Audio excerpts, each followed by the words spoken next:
waiting for me. Now, I think most of you already have read this Fajar Generation book. If you have read it, then you probably know everything about the coastal operation, because everything was dealt with there by both Dr. Po Su Kai and Tan Jin Kui, the late Tan Jin Kui. In fact, these two articles were a gist of what we have been discussing. And Dr. Po went to town to quote all the archives, British archives, revelations about collaboration and conspiracy between Lee Kuan Yew and the British ever since he came to power in 1959. Now, the whole crux of the matter in coastal operation was to prevent the opposition from coming into power through peaceful constitutional means, and to ensure that the PAP carry on its power. That is the crux of the problem. All this talk of security or violence is just a propaganda, and this has been revealed by the secret archives, which admit there was no violence, there's no evidence of communist conspiracy. And when I was arrested, and during this, after the 9th year of my detention, the head of the special branch, Mr. Wong Soo Chi, told me, Dr. Lim, you don't have to admit to us that you don't have to deny to us that you're a communist. We know from our records you are not a communist. And I said, what the hell does Lee Kuan Yew talking about communists and all that? They said he had to say like this, otherwise you can't justify your detention. Now this the kind of rubbish, ludicrous situation we are confronted with inside prison. And all this propaganda about communist United Front activities and all that were just their propaganda. I think to fully appreciate the coastal operation, one has to go back to the 1950s and appreciate the political atmosphere prevailing at that time, not only in Singapore but throughout Asia especially. As you know, in 1945, the war, the Second World War ended, and the British came back to Singapore. At that time, during the Japanese occupation, the only people fighting against the Japanese were the Communist Party of Malaya. That is a statement of fact. And we were very, very brave in fighting the Japanese, who were very cruel in suppressing them. Now, after the British landed in 1945, the communists were openly operating with British sanction. And in fact, they have a very big headquarters in Middle Road, with the communists standing outside with a gun and a communist flag. So this was very organized operation. Then apparently the communists were very well organized and were prepared to take over power from the British. So in 1948, the British decided to clamp down on communists. And it was the British who started the emergency, not the Jinping who started it. If you read Jinping's book, he said that they were not prepared to fight. They were caught unaware. And the British suddenly arrested all of them, as many as they could lay their hands on. And the result, they had to go underground and start fighting. I hope you have all read Jinping's book, because that will bring you up to date. Now, I met Jinping about 4 years ago when he came to Singapore to speak to the Institute of Southeast Asia Studies. He was at the invitation of Lee Kuan Yew and Goh Chok Tong. And during the talk, he did say that they were not prepared at that time. It was not a premeditated uprising of the communists, but they were running away from the British and they had to go underground to survive. Now, what he reviewed at that time was very interesting. He said when Lee Kuan Yew formed the PAP in 1954, he asked the Communist Party of Malaya to help him start the PAP. So how Lee Kuan Yew contact these people, I don't know. But then Jinping said we sent few cadres to help him. And one of them was Jinping, was Chin Siong, this Devon Nam, and the other one I think is the Malay man. Somebody smile. Somebody smile. Sabah, yes. And so what role they play, I don't know. But we asked him to Chin Siong whether he's a Communist Party member. He definitely said no. He was a member of the Anti-British League, which is a fringe organization of the communists. But he was not actually a member of the Communist Party. He said this frankly without coercion or without fear of retaliation or anything like that.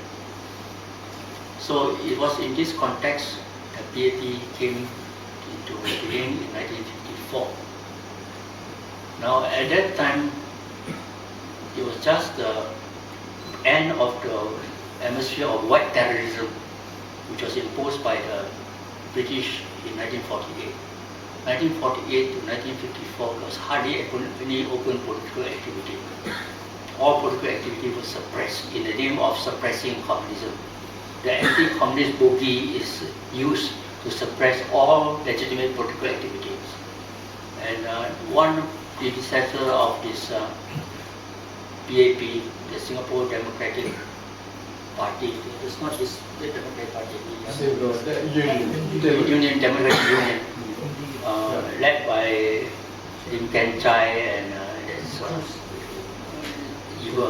John Eber, who were all arrested and practically dissolved because they were not allowed to function.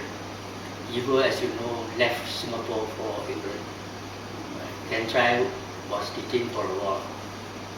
The interesting thing about Lim Ken Chai was the British, and I think people don't know this fact, the British offered Lim Ken Chai, he's a Cambridge graduate from a lawyer, offered him to take over Singapore as a man of the British colonial office.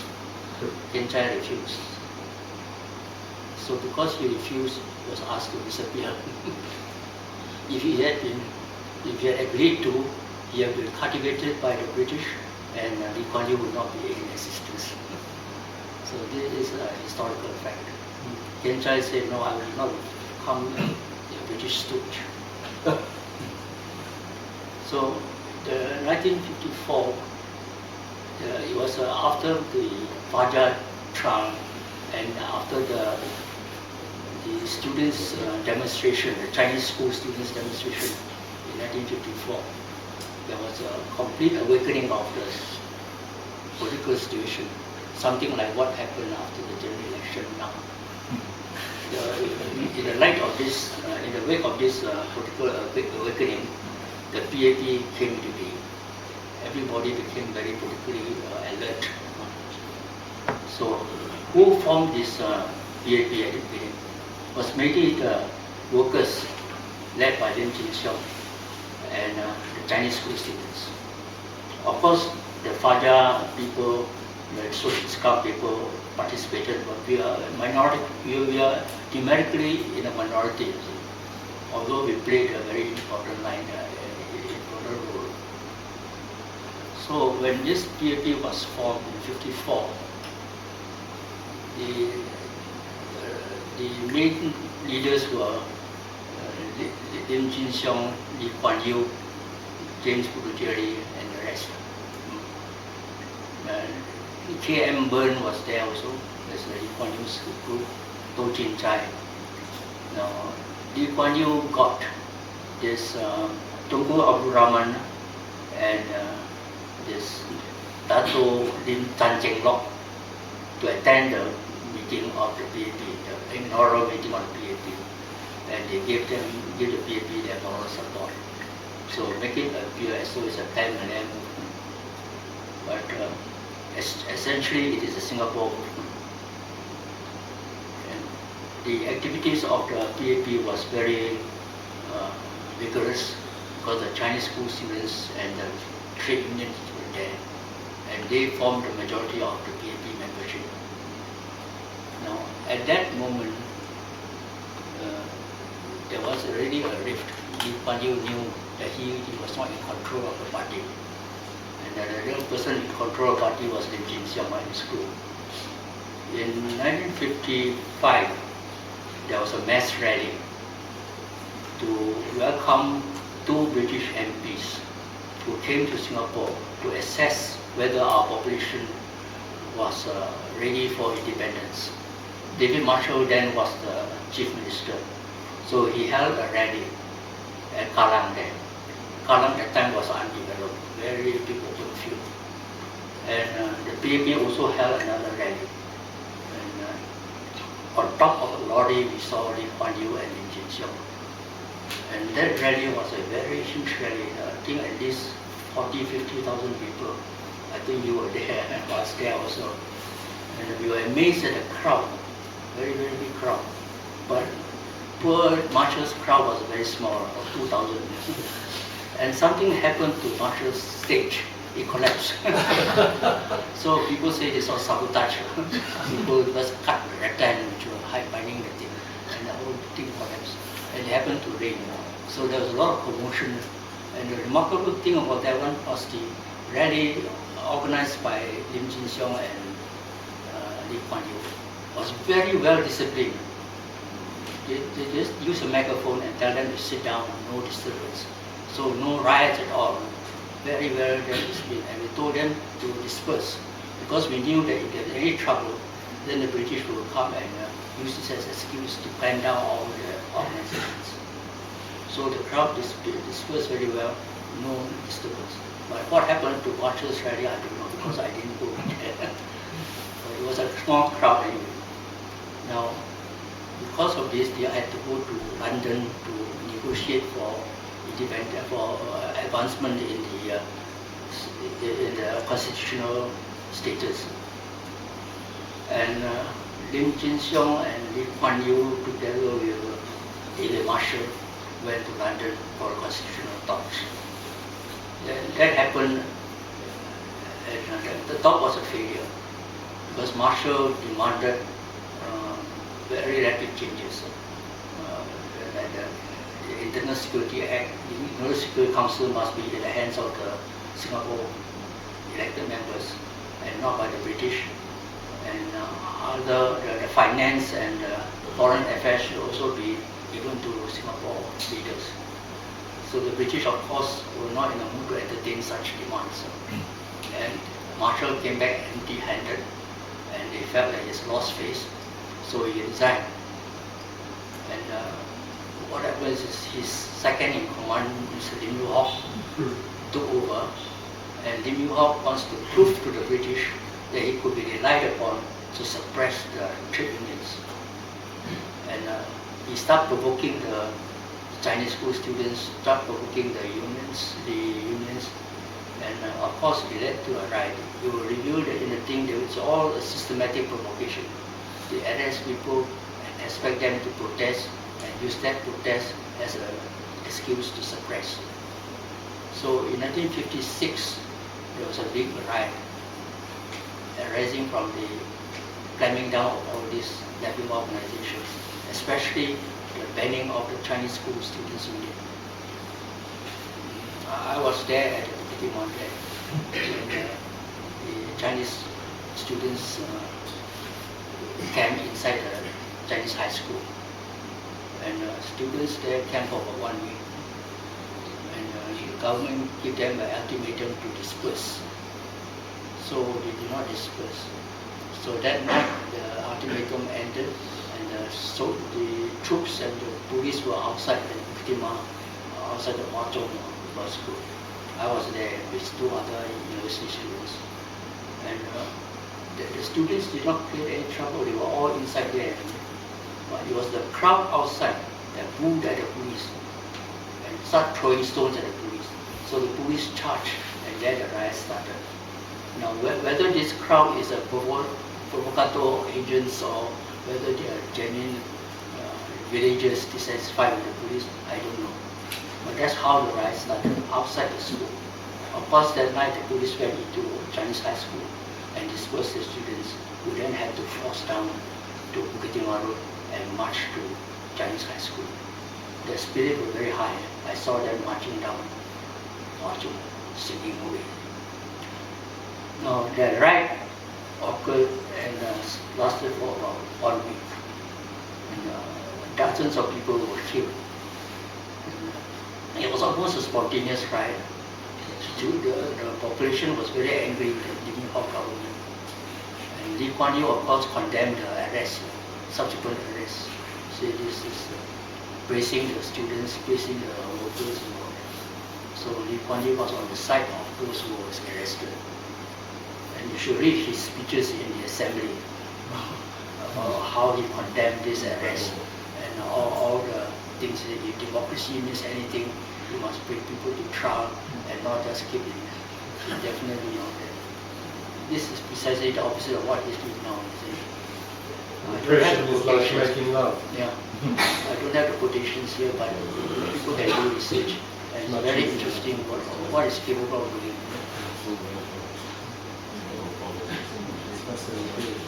Well, he was then a very high advocate of democracy, freedom of speech, of thought, and all that.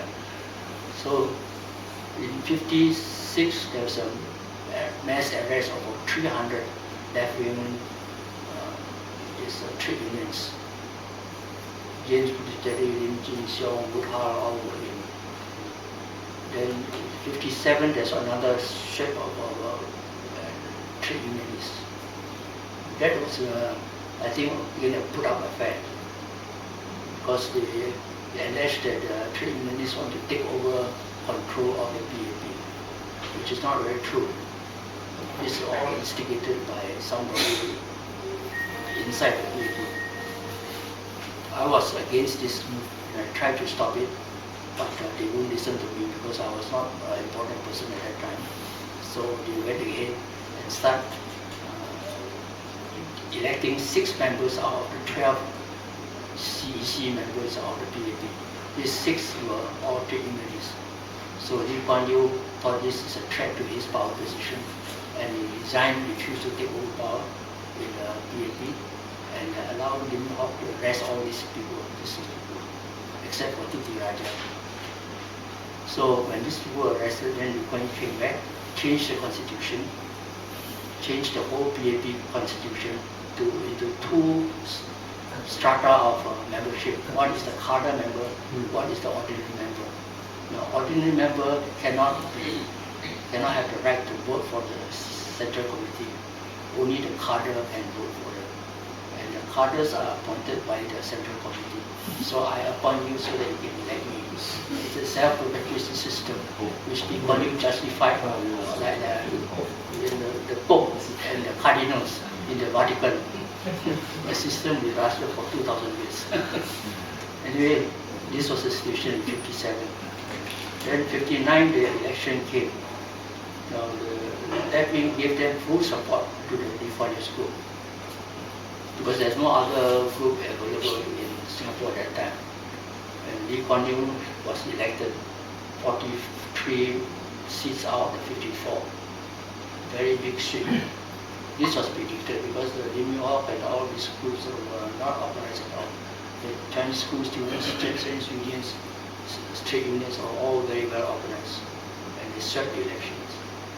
Now, after being elected, they released all these 8 detainees: Lim Jin Xiong, Woodhull, Jerry, Fong Swee Suan, and a few others. 8 all them. Now, what is important is that immediately after Lee Kuan Yew took over power, he gave a talk at the International Security Council where Lee Kuan Yew gave his thoughts about how to deal with Lim Jin Xiong's group. This was recorded by the British archives. Already he was thinking at that time of how to deal with the British group. I don't think I need to bother, you can read the book, it's all inside here. And the British at that time now understood where is Lee Kuan Yew's position, where he stood in this deal.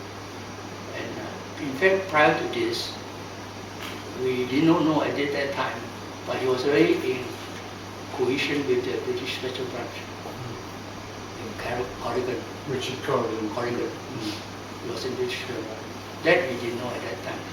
That he actually playing double game, British League, and at the same time posing himself as a very left-wing, radical Democrat. Rebel, in fact. His oratory at that time was very inspiring. At least I was inspired by him. Very, very democratic, fierce, uncompromising anti-colonial stand. So he came to power, and he was supposed to release all the political detainees, but there were about 20 odd detainees who were not released, tied over from the 1956 batch. Now the trade unions were asking him to release. Now under pressure, he pretended that he wants to release, but secretly again in this book, proposed that it be released, and you counter and don't release it, so that you take the blame and I take the good guy. Sarkar said we are not going to be a participant in this deception, this lie. According to their regulation, the British has to, the International Security Council has to wait for Singapore government to propose a release before they can act on it. And the British were prepared to release them, but Lee Kuan Yew refused to propose and was putting the blame all the time on the British and the nation government, saying that they are the people who restrain of it. So eventually, this Ong Eng Wan, who was quite a treasurer in the PAP, is a very good speaker in Hokkien. He attended one of the council meetings, International Security Council meeting, and he proposed that these things be released. The detainees be released. This shocked Lee Kuan Yew because it's all against his plans to hide the whole thing. So subsequently, Ong Eng Wan was not allowed to attend the council, and only Lee Kuan Yew gave himself the right to speak at the council. This again is in the book, quoting chapter and verse. Now, then Ong Eng Wan was expelled from PAP. That's in 1962. Expelled from PAP, he resigned. Of course, he has to resign. He contested the elections again in Hong Lim on the basis of these 16 demands, very good demands. Release of political detainees, freedom of speech, freedom of organization, etc., etc., anti-colonialism. 16 demands which we all cannot oppose. But Lin Chun Siong was caught in a dilemma because he cannot openly support Ong Eng Wan because he's still with the PAP. So he called for unity of the party unity, and at the same time quietly demanding Lee Kuan Yew to release the detainees. The fact is that Ong Eng Wan won the election by a very wide margin. So Lee Kuan Yew was very upset. And 2 months after this, there was another by-election. A PAP member MP died. So under the constitution, they have to call for a by-election, which David Marshall stood for the by-election. And this time, the left-wing people did not oppose David Marshall. In fact, they were demanding the release of detainees and so on and so forth. So the electorate took the hint and defeated the PAP and elected David Marshall. So these 2 electoral defeats made the PAP, Lee Kuan Yew, very, very upset. In fact, at this time, he was proposing to the British, and this is again in the record, I don't know where it is.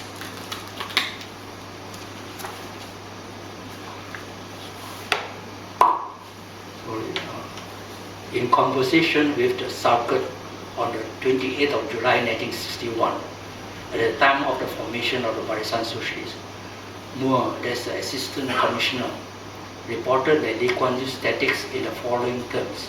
Quote, he went on to suggest that in order to avoid the communists taking over, he would create a situation in which the UK commissioner will be forced to suspend the constitution.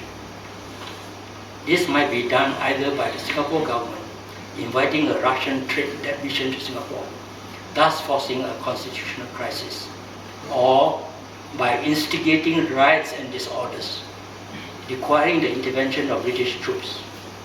I did, however, form the impression that he was quite certain he would lose the general election and was seriously toying with the thought of forcing British intervention in order to prevent his political enemies from forming a government. This is Lee Kuan Yew. So it's evident at that time he was really thinking of stopping the election or doing something to prevent his opponents inside the PAP to take over. So the British, of course, refused to go along this line. Because at that time, you must remember, it's anti-communism at its most height. The war in Korea, the war in Vietnam, and the American encirclement of China. The bamboo curtain was imposed by America, not by the Chinese. All this rapid anti-communism was very rife in Singapore, in this area. So to say they want to send a trade delegation to Russia or invite a Russian trade delegation is something to be unthought of, very radical thing. So this is what Lee Kuan Yew proposed to do, just to give the British an excuse to ban the constitution, ban the election, so that he did not have to lose the election. And then subsequent to that, he was trying to get the British to do something to prevent this election from being executed in 1964, 63. Then the British gave him a saving line. They want to have a merger of Singapore with Malaysia. Now this pan-Malaysian merger was something which the British thought of in 1945, before the end of the war. They call it grand design, wanting to put Borneo territories, Singapore with Malaysia, as one big component, using Malaysian government to control these territories on behalf of the British. Now this design is not only unique in this region. In South Africa, South Arabia, they also have this kind of design where they put the South Yemen under the North Yemen. South Yemen had a very left-wing party, so the North Yemen very conservative. So they want to merge these two so that the North Yemen can control South Yemen. Now there are a lot of trouble in South Yemen. And also in the West Indies, the British has this kind of design where they put a big conservative government to control all the other radicals, including Vienna and all that. Anyway, in Singapore, this is the design that the British had. And they had this design since 1954, no, 1945. So in 1960, 67, no, 59, they thought it was time to bring it out here. And they persuaded Tunku Abdul Rahman to accept. Tunku Abdul Rahman at first was reluctant because of two reasons. Firstly, he said in Singapore there are too many Chinese, and they are all not loyal to Singapore, to Malaya. Secondly, there are too many communists. So in the Barisan, we said, at the time the Barisan was formed because there was a split and we formed a Barisan Socialist Party. We said, as far as the Chinese is concerned, nothing can be done about it. It's a fact of life. They are part of our people. You either accept them or you don't accept merger. You cannot say you exclude the Chinese. And as far as communists are concerned, we said, okay, you name the communists. We said there are 300 communists. Okay, put all these 300 in prison and merge the two countries. We will not object. This was a statement made by Kim Jin-sung. A serious statement. Say we will not object if you put all these 300, name them and put them in prison, so long as you accept the merger of these two territories. Of course, they won't do it. So, but anyway, the problem with Tunku is how to accept merger, but at the same time to limit the political influence of Singapore. All kinds of tricks were made. Then at first they want to have two types of citizenship: Malaysian citizenship, Malayan citizenship divided into two. One is Malaysian, one is Singapore. Then it became too obvious these two types of citizenship. Then later on they changed it to a Malayan citizenship, Malaysian citizenship. Two categories. One is Malaysian citizens. Second is Malaysian citizen bracket Singapore. And these bracket Singapore citizens cannot have voting rights in Malaysia. They cannot have proportional representation. They cannot take part in Malaysian politics. So this is not a real merger. This is a sham merger. And also you cannot have proportional representation in the federal parliament. You allow only about 15 when our population proportion would entitle us to at least 25. So Barisan opposed this on the basis of these two things. If you have a genuine merger based on uniform citizenship and based on proportional representation, we will campaign for the merger. And of course, the Tunku do not want it, and Lee Kuan Yew wants a merger so that he wants Tunku to come and arrest the nephew here and posing himself as a very sane, innocuous person. He wants the arrest to take place, but taking Tunku as a responsible person for the arrest. In fact, he wants to do the dirty job, but don't want to do the responsibility of it. So Tunku, of course, is not that stupid. He said, you want it, you have to do it, undertake the responsibility as well. And he said, okay, you have to arrest these people before merger. Lee Kuan Yew wants a merger to take place, then the arrest, so that he emerge as though he's innocent person. But in the end, Tunku forced him to have the arrest before merger. And all this debate about the merger, all the conditions of merger were all very ridiculous to read. It's all in Lee Hock Siew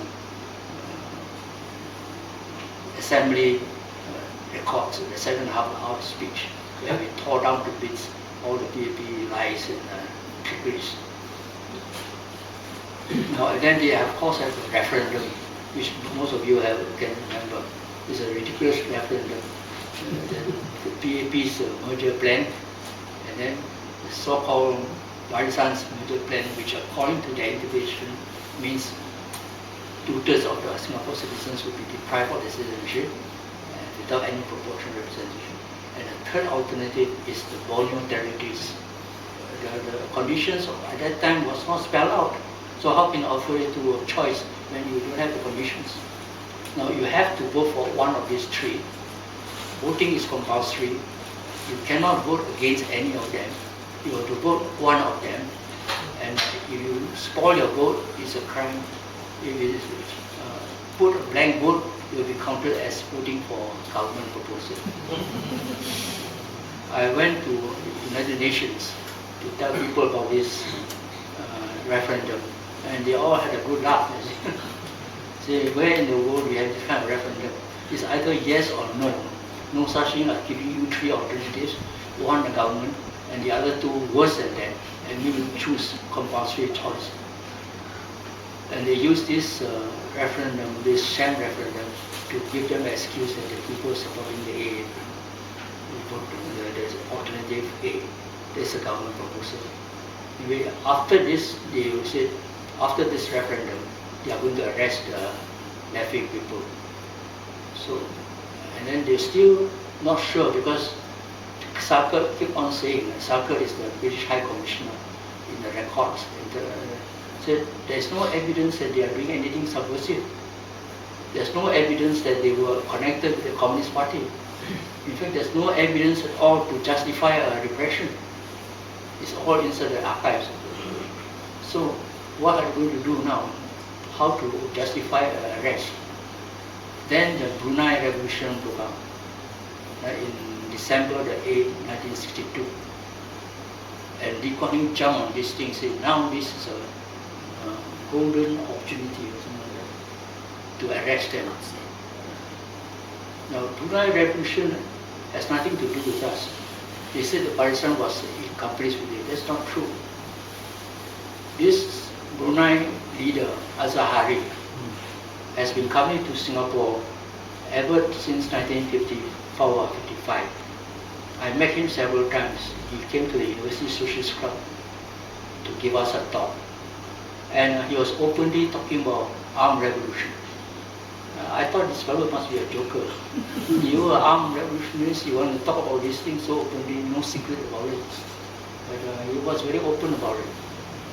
Then when the Barisan Socialist was formed in 1961, he came and gave us a talk, addressed the inaugural meeting. Then a few days before the Brunei Revolution, that's December the 3rd, the revolution broke out on December the 8th. He came to Singapore to see Lim Chin Siong and see Syed Jahari. And they had a lunch at the Rendezvous restaurant in the old Rendezvous restaurant, Balestier Road there. Now, this lunch was monitored by S.R. Nathan, who was an agent of the British at that time. How we know about this? S.R. Nathan met Syed Jahari after Syed Jahari was released and told him, remember, I saw you with Lim Chin Siong and Jahari. He admitted this statement.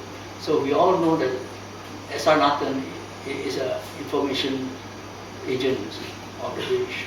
He was working for the British, working for the Japanese, and I don't know what else. And now the president. Anyway, this is a side story. So Zahari met Chin Siong at that time and privately told Chin Siong that we are going to launch a revolution. And he expects Chin Siong to mobilize something in Singapore to tie down the British troops here so that the British troops will not be sent to Brunei to suppress the revolution. Now, Chin Siong the next day told me this thing and told him, he said, I told Syed Jahari, there's no such thing, we cannot do such thing. You are sticking to a constitutional fight. We can both give you moral support, statements and rallies and all that. But no question of giving rallies or demonstrations just to create trouble in Singapore, to tie down the British troops. Because we couldn't, because at that time we were very restrained ourselves. We don't want the British to get an excuse to arrest us, because we were trying to preserve our strength for the general elections in 1963. And we certainly do not want any trouble. But Syed Azhari, not Syed Azhari knew this problem and said, okay, we do whatever we can within your means. So when the revolution broke out, we gave them good publicity. I personally wrote an editorial in the Fabian supporting the revolution, because at that time the Brunei Rakyat Party won all the seats in the elections, and they composed 16 of the 33 members of the Legislative Assembly. The legislature at that time in Brunei had 33 members, and the elected members composed 16, that's minority. So this 16, although had a majority of the population support, they couldn't do anything about it. They asked the British to get out, and the British of course refused, turned down the regime. So we had to revolt armed revolution, which had been preparing for the last 5 years. And the British knew about these things. They were openly trading and all that. Why the British allowed them to have this preparation? I think they purposely let it go. So when the revolt started, they can clamp down the whole thing. And it was very easily claimed. The British sent Lucas from Singapore, and Tunku sent Malay policemen from Malaysia to Brunei. This was a sad blow to the Malaysian government, sending Malays to fight Malays in Brunei. It's a very bad propaganda for the Tunku. Anyway, the revolution was settled very fast. Lee Kuan Yew said, ridicule the revolution in Brunei. This is Lilliputian soldiers, Lilliputian soldiers, Gulliver travel, all those Lilliputian soldiers.